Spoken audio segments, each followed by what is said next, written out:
ولتكن منكم أمة يدعون إلى الخير ويأمرون بالمعروف وينهون عن المنكر وأولئك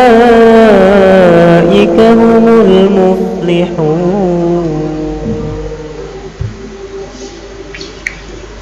Assalamualaikum warahmatullahi wabarakatuh. Alhamdulillahirrabbilalamin. Kita kembali dipertemukan oleh Allah subhanahu wa ta'ala melalui kanal YouTube ini. Semoga kita semua dalam kondisi sehat walafiat, dilindungi oleh Allah subhanahu wa ta'ala, dan insyaallah diberikan keistiqomahan di dalam menjalankan perintah Allah dalam kehidupan kita sehari-hari. Salam dan taslim kepada Nabiullah Muhammad sallallahu alaihi wasallam, Nabi yang senantiasa kita jadikan sebagai qudwah, sebagai contoh dalam kehidupan kita. Selanjutnya pada kuliah kita kali ini adalah kita akan membahas tentang sumber ajaran Islam. Sumber pokok ajaran agama kita adalah Al-Quran dan Sunnah Rasulullah Sallallahu Alaihi Wasallam yang makbulah. Hal ini disampaikan di dalam himpunan putusan tarjih. Ini juga disampaikan oleh Rasulullah Sallallahu Alaihi Wasallam yang menyatakan bahwa kutinggalkan kepadamu dua perkara, barang siapa yang berpegang teguh kepada keduanya, maka ia tidak akan tersesat selama-lamanya. Dalam hadis, taraktu fikum amraini lan tadillu ma tamassaktum bihima kitaballahi wa sunnatar rasulih. Dasar yang menjadi sumber utama atau rujukan utama umat Islam dalam menyelesaikan persoalan dan permasalahan yang dihadapi dalam kehidupan dunia ini adalah jelas, yaitu Al-Quran dan hadis Rasulullah Sallallahu Alaihi Wasallam yang sahih. Persoalan dunia tentu semakin hari semakin berkembang. Banyak hal yang dihadapi oleh umat Islam pada zaman sekarang yang belum pernah terjadi sebelumnya. Maka menurut Shodikin, disinilah diperlukan ijtihad para ulama atau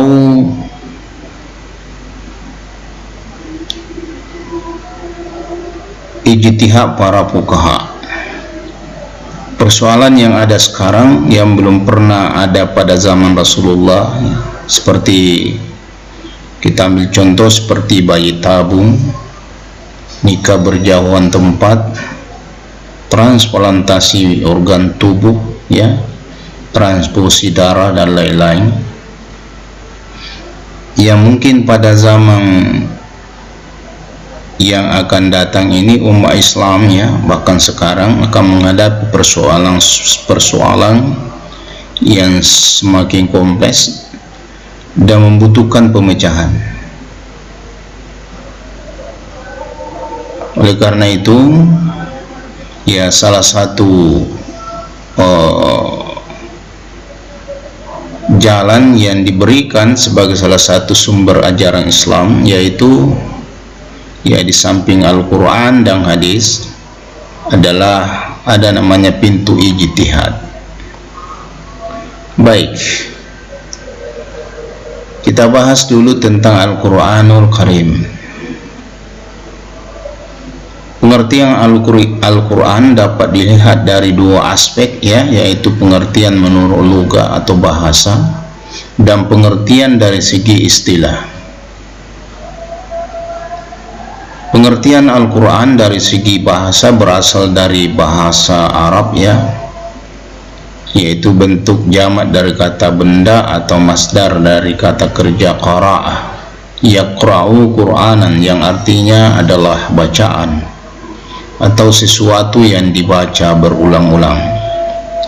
Sedangkan pengertian Al-Quran secara istilah atau terminologi berarti kitab suci umat Islam yang di dalamnya berisi firman-firman Allah yang diturunkan kepada Rasulullah sallallahu alaihi wasallam sebagai mukjizat. Al-Quran disampaikan dengan jalan mutawatir dari Allah Subhanahu wa Ta'ala dengan perantaraan malaikat Jibril kepada Nabiullah Muhammad sallallahu alaihi wasallam, dan membacanya bernilai ibadah di sisi Allah Subhanahu wa Ta'ala. Pengertian Al-Quran secara terminologi dapat diketahui dalam beberapa ayat yang menyatakan bahwa Al-Quran adalah wahyu Allah yang diturunkan melalui malaikat Jibril kepada Nabiullah Muhammad sallallahu alaihi wasallam, seperti yang disampaikan di surah Al-Baqarah ayat 23, wa in kuntum fi raibin mimma nazzalna ala abdina fa'tu bi suratin min misli wad'u syuhada'akum min dunillah in kuntum shadiqin. Dan jika kamu tetap dalam keadaan keraguan tentang Al-Quran yang kami wahyukan kepada hamba kami yaitu Muhammad sallallahu alaihi wasallam, buatlah satu surah saja yang semisal Al-Quran itu dan ajaklah penolong-penolongmu selain Allah jika kamu orang-orang yang benar.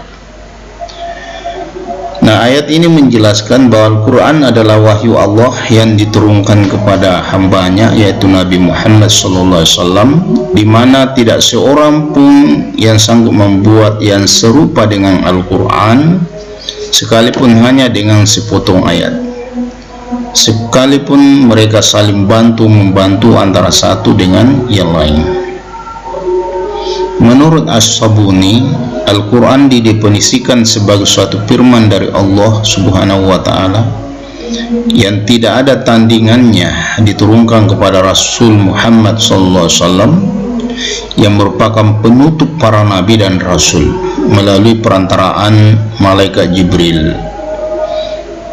Al-Quran ditulis pada mushaf dan kemudian disampaikan kepada kita, ya, kepada penerus umat secara mutawatir.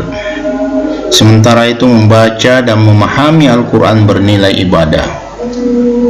Sedangkan menurut As-Shalih, bahwa Al-Quran merupakan kalam Allah yang merupakan mukjizat dan diturunkan kepada Nabi Muhammad SAW, ditulis dalam mushaf, diriwayatkan secara mutawatir dan membacanya bernilai ibadah. Sementara menurut Syaikh, ya, Al-Quran adalah firman Allah yang berbahasa Arab dan diturunkan kepada Nabi Muhammad untuk dipahami isinya, disampaikan kepada penerus umat secara mutawatir, ditulis dalam mushaf, diawali dengan surah Al-Fatihah dan diakhiri dengan surah An-Nas. Lalu bagaimana tentang keutamaan Al-Quran? Al-Quran sebagai wahyu Allah Subhanahu wa Ta'ala memiliki keistimewaan dan keutamaan dibandingkan dengan kitab-kitab lain yang telah diturunkan sebelumnya. Di antaranya, pertama, bahwa Al-Quran adalah petunjuk bagi seluruh manusia. Al-Quran diturunkan kepada Nabi Muhammad SAW diperuntukkan bukan hanya untuk orang Arab atau untuk umat Islam saja, kan tetapi diperuntukkan untuk seluruh umat manusia. Tidak sama dengan kitab-kitab lain seperti Injil hanya untuk Bani Israel, Taurat hanya untuk umat Nabi Musa, kitab Zabur untuk umat Nabi Daud.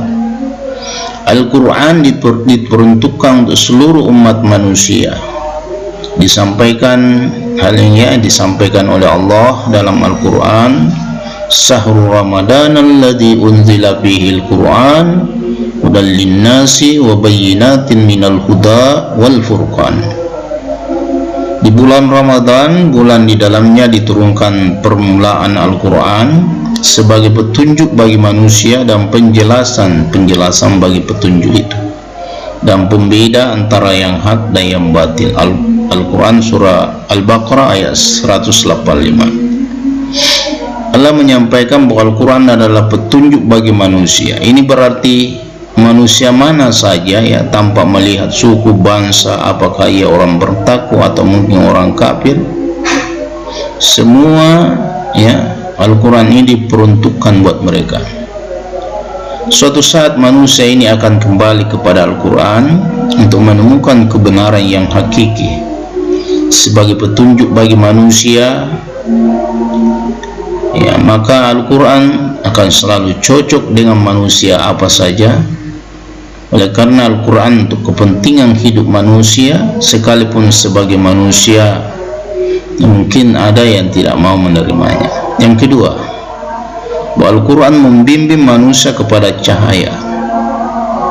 Al-Quran merupakan cahaya yang menerangi hidup manusia sehingga manusia dapat menjalani hidup dengan baik. Allah Subhanahu wa taala menyampaikan dalam Al-Quran, wa kadzalika auhayna ilaika ruhan min amrina ma kunta tadri mal kitabu wala iman walakinna ja'alnahu nuran nahdi bih man yasha'u min ibadina wa innaka latahdi ila siratim mustaqim.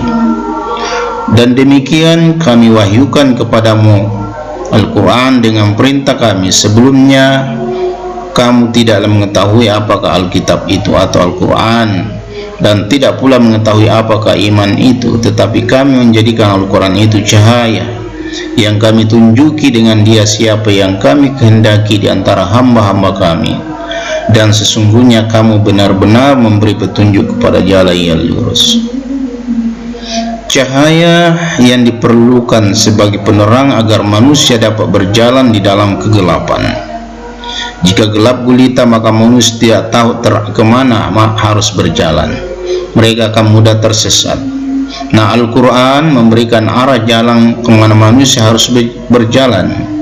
Mereka dapat sampai ke tujuan hidup yang hakiki, yaitu mengabdi kepada Allah Subhanahu wa ta'ala untuk kebahagiaan hidup di dunia dan di akhirat.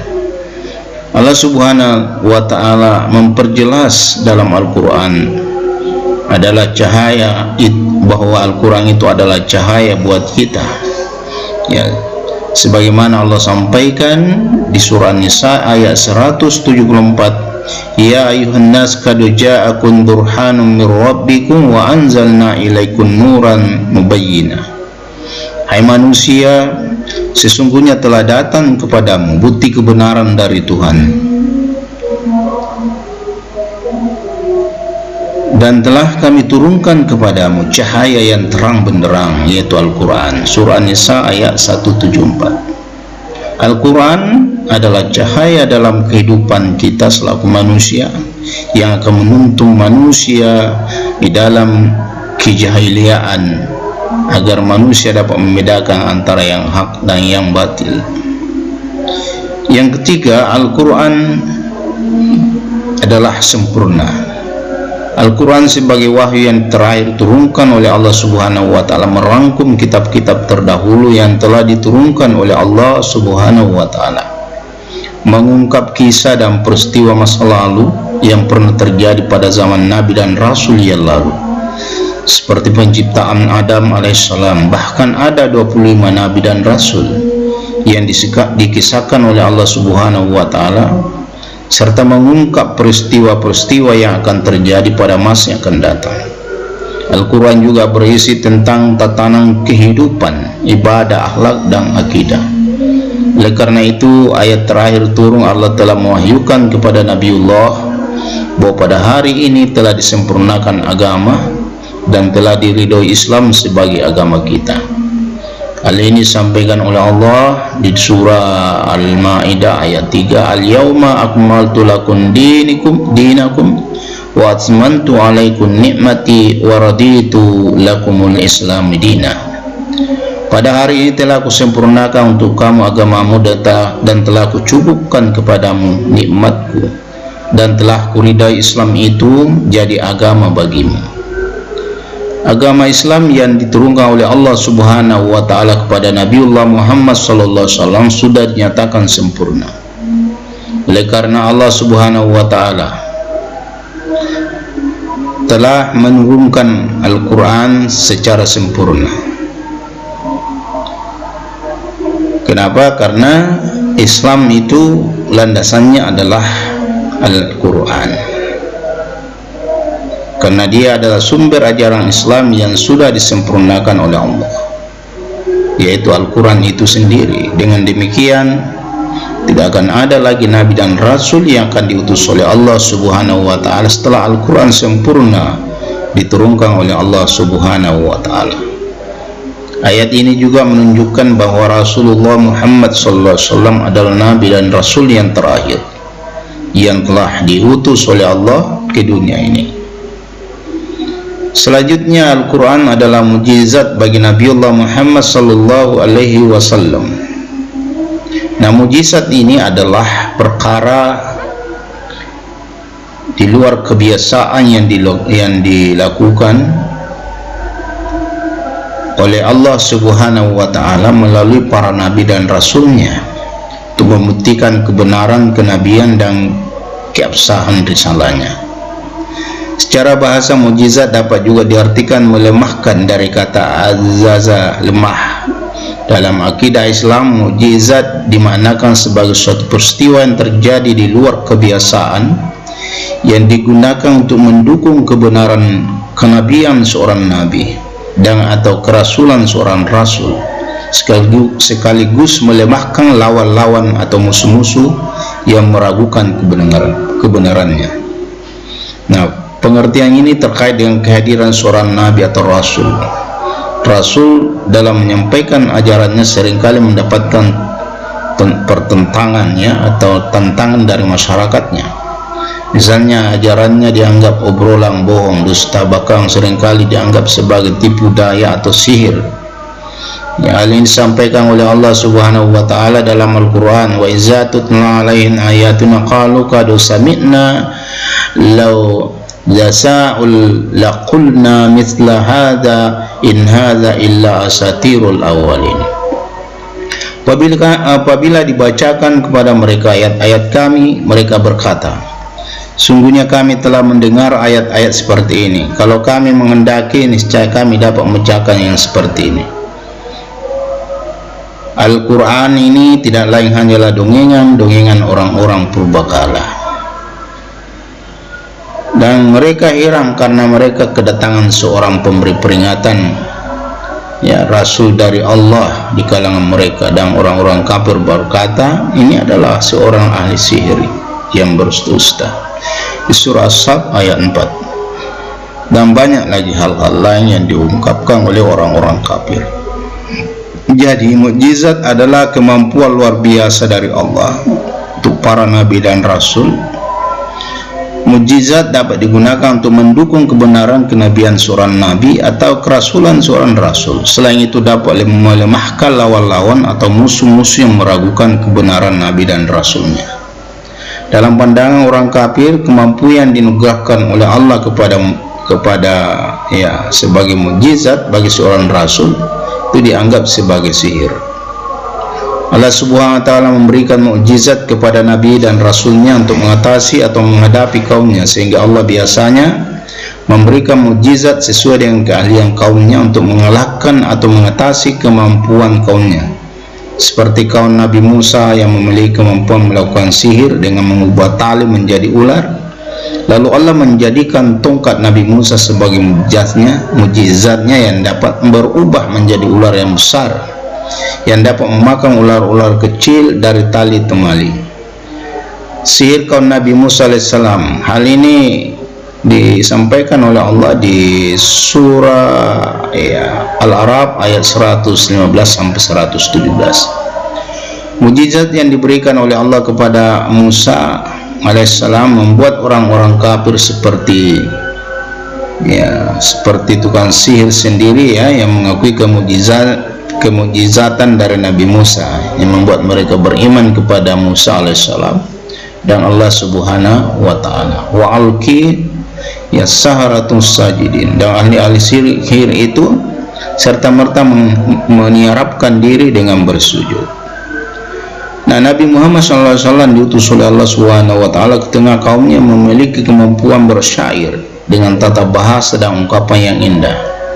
Lalu Allah menurunkan Al-Quran kepada Nabi Allah Muhammad SAW dengan bahasa yang sangat indah, dan siapa saja yang tidak memiliki penyakit di hatinya akan terkagum-kagum dan tertarik dibuatnya. Inilah bukti kemujizaan Al-Quran, sampai-sampai orang kafir mengatakan bahwa ini adalah sihir yang nyata.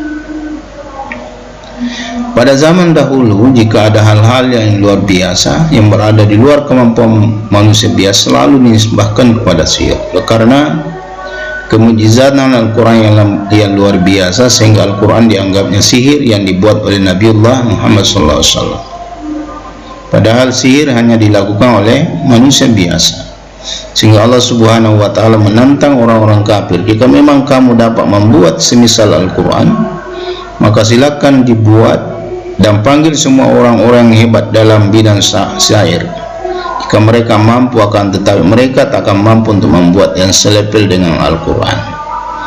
Hal ini disampaikan oleh Allah subhanahu wa ta'ala, wa in kuntum fi raibin mimma nazzalna ala abdina fa'tu bi suratin misli wa da'u syuhada'akum min dunillahi in kuntum shadiqin wa illan taf'alu wa lan taf'alu fattaqun nar allati waquduha an-nas wal hijaratu uiddat lil kafirin.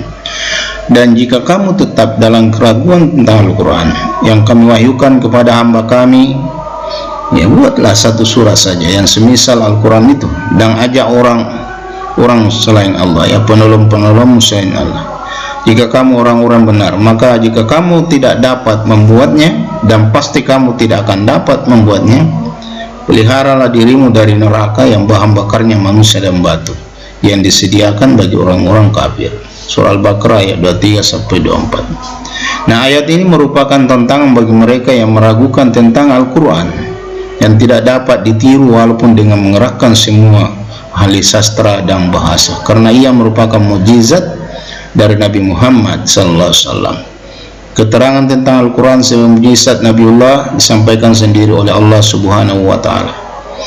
Mereka kami utus dengan membawa keterangan-keterangan dari kitab-kitab, dan kami turunkan az-zikr Al-Quran kepadamu agar engkau menerangkan kepada manusia apa yang telah diturunkan kepada manusia agar mereka memikirkan. Al-Quran dikatakan mukjizat oleh karena tidak ada manusia yang dapat membuat bait demi bait, kalimat demi kalimat yang dapat menyerupai Al-Quran, termasuk isi kandungan di dalamnya, keindahannya, keindahan bahasanya, sekalipun manusia berkumpul untuk membuatnya. Selanjutnya, membaca Al-Quran merupakan ibadah. Kemudian masih banyak lagi yang lain, yang membaca Al-Quran bisa menenangkan hati, kemudian membaca Al-Quran menjadi rahmat dan obat buat orang yang membacanya. Begitu banyak keutamaan Al-Quran. Semoga kita semua tertarik untuk membacanya, termasuk Al-Quran dapat mengangkat derajat seseorang, karena Al-Quran itu adalah sumber ilmu, dan orang yang berilmu insya Allah akan diangkat derajatnya oleh Allah subhanahu wa ta'ala, seperti disampaikan dalam Al-Mujadilah. Kemudian Al-Quran akan menjadi syafaat nanti kelak di akhirat, pada mahsyar, pada saat kita kebingungan, justru Al-Quran akan datang sebagai syafaat buat kita. Dan ini disampaikan dari Abu Hurairah, dari Abi Umamah radhiyallahu anhu berkata, aku mendengar Rasulullah bersabda, baca Al-Quran karena sungguhnya Al-Quran itu pada hari kiamat akan memberikan syafaat kepada pembacanya. Kemudian Al-Quran adalah merupakan ladang pahala, karena setiap kita membaca Al-Quran maka insya Allah kita akan mendapatkan pahala ya dari Allah Subhanahu wa Ta'ala. Kemudian terakhir ya, Al-Quran itu terjaga kemurniannya sepanjang masa, karena Al-Quran dijaga oleh Allah Subhanahu wa Ta'ala. Semoga kuliah kita hari ini bermanfaat. Jika ada kekurangan datanya dari Allah, dari saya sendiri selaku manusia yang dhaif, dan jika ada kebenaran datanya dari Allah Subhanahu wa Ta'ala. Saya ulangi, jika ada kesalahan datanya dari saya, jika ada kebenaran datanya dari Allah Subhanahu wa Ta'ala. Insyaallah pada pertemuan berikut kita akan lanjutkan dengan adab tilawatil Quran. Nasrun minallah wa fathul qarib wa basyiril mu'minin. Akhirul kalam. Wassalamualaikum warahmatullahi wabarakatuh.